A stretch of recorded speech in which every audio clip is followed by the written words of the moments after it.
Il y a de cela plus d'une dizaine d'années, alors que l'on sortait d'une séance de cinéma avec mon petit ami de l'époque, une grosse dispute a éclaté entre lui et moi. Vous ne devinerez jamais à propos de qui. Hmm, Hitler. Curieux, non? Comment peut-on se prendre le chou pour un homme aussi horrible? Quel était donc le motif de notre discorde sur ce fameux personnage troublant de l'histoire?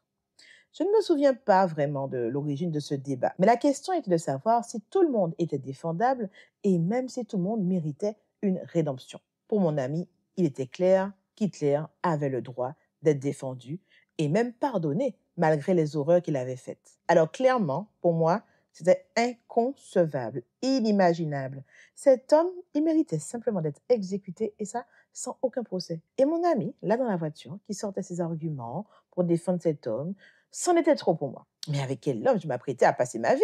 Un homme qui défend Hitler, prend position pour lui, dit qu'il a droit à une défense? Pire, une porte de salut? Non, non, non, non, non, non, non. Hors de question. La dispute était tellement enflammée que mon ami s'était crié: Arrête la voiture, je descends. Une soirée qui avait si bien commencé, c'est fini par Mina qui continue sa route seule et lui laissé là sur le bord du chemin. Figure-toi qu'aujourd'hui, je t'invite dans ma voiture pour relancer le débat. Par contre, je ne suis plus celle que j'étais ce fameux soir-là. Et peut-être même que cette fois, c'est moi qui risque de finir sur le bord de la route. C'est pas grave, je tente ma chance. Allez, en voiture. Salut, c'est Mina, une chrétienne qui a appris à kiffer la grâce. Et aujourd'hui, je t'emmène avec moi dans mes aventures. Let's go!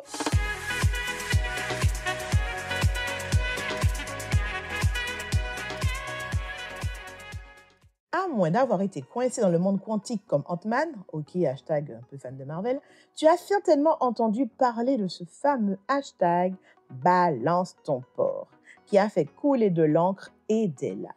Aujourd'hui encore, sur la page Balance ton porc, de nombreux témoignages sont recueillis chaque jour.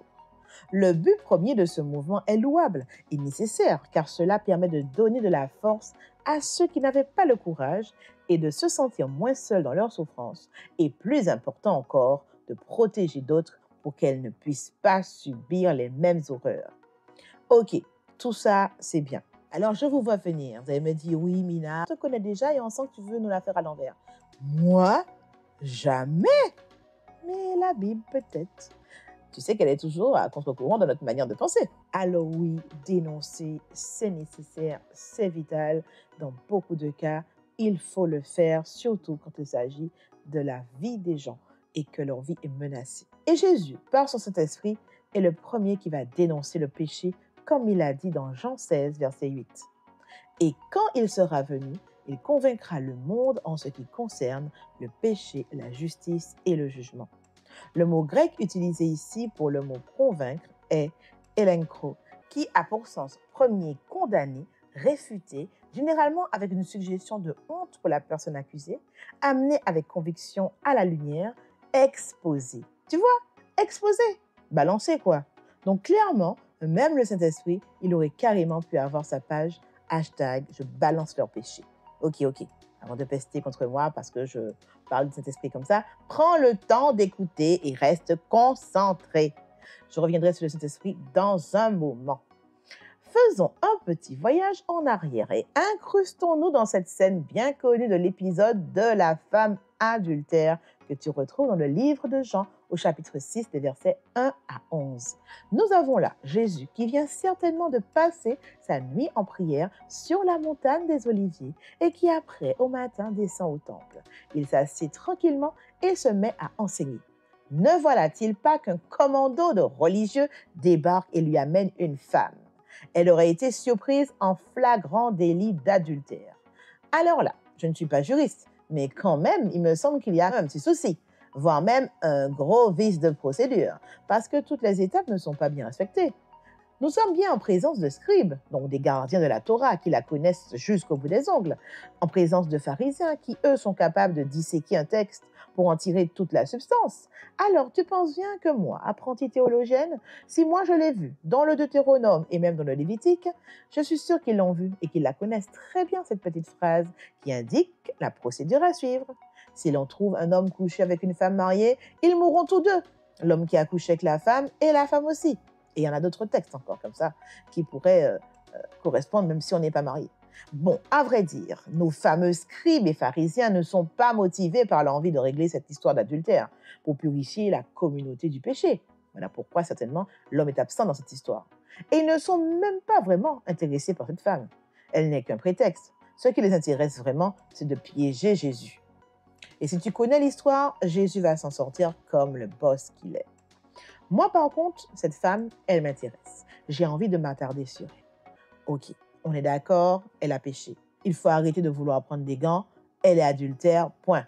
Elle le savait bien quand elle le faisait. Par contre, aujourd'hui, tout le monde est au courant. Et pire, elle est exposée devant tous. Alors oui, à la fin de l'épisode avec Jésus, il la laisse aller. Et après, on n'en parle jamais du après. Le visage de cette femme est certainement gravé dans l'esprit de tous ceux qui étaient présents lors de cette scène.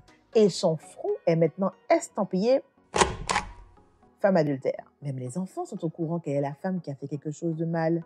Les jeunes filles savent que c'est l'exemple à ne pas suivre. Les femmes mariées ne l'invitent plus du tout pour prendre le thé. On change carrément de trottoir quand elle passe. Et elle doit se rendre au marché en couvrant son visage de peur d'être reconnue. Son mari l'a certainement répudiée quand lui aussi a été couvert de honte par sa faute. Et on l'a certainement pointé du doigt, lui, le mari de la femme adultère. Le nom de cette femme a rebondi dans les rues de Jérusalem alors que la nouvelle se répand de quartier en quartier. A-t-elle pu rester dans la même ville? Je me le demande. Elle a certainement beaucoup perdu. Balance ton porc n'a donc rien de nouveau. Du temps des Hébreux, sur la base minimum de 2 témoins, on balançait des pierres sur ceux qui brisaient la loi de Dieu. Tu me diras, c'est horrible. T'as pas tort. Mais le péché est tout aussi horrible. Et il n'était pas question pour Dieu que l'on se comporte n'importe comment et que l'on déshonore son nom. Il y avait des règles à suivre pour le bien de tous. Tu vois, c'est comme un peu cette pratique de dénonciation appelée name and shame, qui signifie nommer pour couvrir de honte, qui se répand dans le monde de l'entreprise. Il s'agit de dénoncer les entreprises qui polluent, celles qui font de la discrimination et qui commettent encore d'autres fautes bien graves.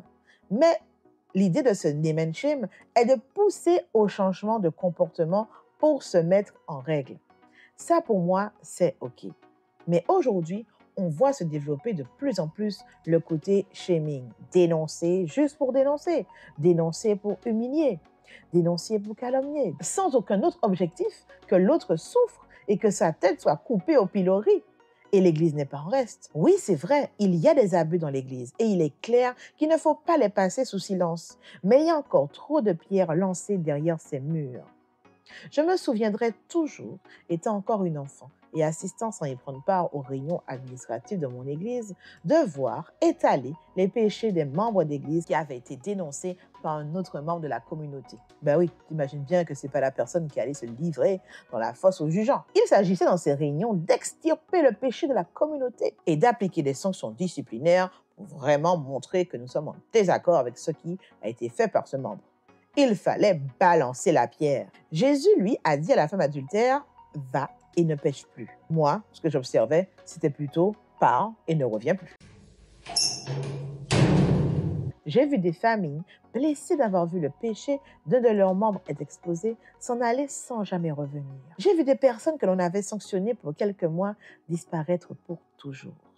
J'ai vu des pharisiens balancer leurs pierres et se réjouir de voir que le nom de la communauté serait préservé par l'élimination de la dite gangrène qui avait été extirpée. J'ai vu des scribes balancer leurs pierres et se satisfaire du respect de l'application de la loi sans se soucier de l'impact sur le cœur du rejeté. À ton tour, ne sois pas prompte à leur balancer la pierre. Tu es sûr que tu n'es pas l'un d'eux? Moi, je le confesse, j'en ai balancé des pierres. Et elles me sont revenues en pleine face. Et c'est uniquement parce que Jésus, d'ailleurs, m'a ramassé sous les pierres et m'a revêtu de sa grâce que je suis aujourd'hui debout. Comme le dit Bob Marley, avant de pointer du doigt, assurez-vous que vos mains soient propres. Nous sommes rapides à condamner les oppresseurs. Nous sommes rapides à condamner nos frères. Nous sommes rapides à dénoncer des choses pas normales qui se passent dans l'Église, sans voir que nous aussi, nous ne sommes pas tout blancs, que nous pouvons aussi être des bourreaux. Ne me fais pas te sortir ma petite phrase. Que celui d'entre vous qui n'a jamais balancé une pierre à l'un de ses prochains me l'écrive en commentaire. No, no, no, no. Dieu cherche aujourd'hui des Jésus qui laissent leurs pierres pour accompagner les adultères de la parole de Dieu à faire une vraie rencontre avec celui qui peut vraiment les faire entrer dans une nouvelle dimension de vie. Dieu cherche aujourd'hui des Jésus qui ne les emmènent pas au milieu de l'Église pour exposer leurs péchés, mais qui les prennent par la main et les accompagnent pour s'éloigner du mal. Dieu cherche aujourd'hui des Jésus qui n'apposent pas d'étiquette destructrice sur le front des briseurs de la loi de Dieu, mais qui les aident à restaurer le nom de Dieu dans leur vie. Oui, le Saint-Esprit dénonce le péché. Il ne peut pas faire autrement. Mais juste pour toi, en mode navigation privée, pour que tu vois ce qui ne va pas dans ta vie. Mais il ne te laisse pas là avec cette liste pour y sombrer. Le Saint-Esprit, il convainc le monde en ce qui concerne la justice. Il t'expose la justice de Dieu. Il t'indique comment tu dois être, comment tu dois marcher pour atteindre cette vie approuvée de Dieu. Il t'expose aussi le jugement. C'est une séparation qui doit être faite entre le vrai et le faux, entre ce que tu fais qui est bien et ce que tu fais qui est complètement à côté de la plaque et qui déshonore son nom et qui entache son Église. Il t'expose qu'une décision sera prise pour chaque chose que tu fais. Sur sa page, le Saint-Esprit ne fait pas que dénoncer. Il apporte une solution, une restauration et une réhabilitation. Ce n'est pas dénoncer pour écraser, mais dénoncer pour relever. #balance la grâce. Il y a quelques années de cela, j'aurais balancé plusieurs pierres sur la tête d'Hitler. Aujourd'hui, mes mains n'ont plus ce droit. Même si je n'ai pas commis les mêmes atrocités que cet homme, je n'ai aucune légitimité. Seul Jésus l'a. Oui, Jésus aurait très bien pu balancer une pierre sur cette femme, sur Hitler, sur toi, sur moi et sur tous ceux que l'on voit dans le monde qui font n'importe quoi et qui déshonorent le nom de Dieu. Lui seul est sans péché. Là, baissé, écrivant par terre, avec son doigt, certainement le même doigt qui avait écrit dans la pierre des siècles auparavant le code de conduite qu'il exigeait de son peuple. Et ce Jésus, il s'est relevé, sans pierre dans les mains. Cette femme a bénéficié de la grâce, comme toi, comme moi. Et franchement, je m'arrache la gorge de le dire aujourd'hui. Bon, allez, juste un peu. Mon ami avait raison. Et oui, même Hitler a eu lui aussi le droit à cette même grâce. Aïe, aïe, aïe, ça fait mal. Je t'avais prévenu, c'est la Bible. Bon, alors, on fait quoi maintenant? Je descends de la voiture ou bien... Mon ami, si tu veux vraiment kiffer ta grâce, dépose ta pierre et ramasse ta sœur, ramasse ton frère. Prie avec moi. Merci Seigneur de ne pas m'avoir balancé ta pierre. Merci car j'ai peut-être reçu des pierres de mes frères et sœurs, mais tu me relèves et m'accompagnes pour devenir meilleur. Je te demande pardon si j'ai moi-même lancé des pierres et aujourd'hui, je veux faire comme toi.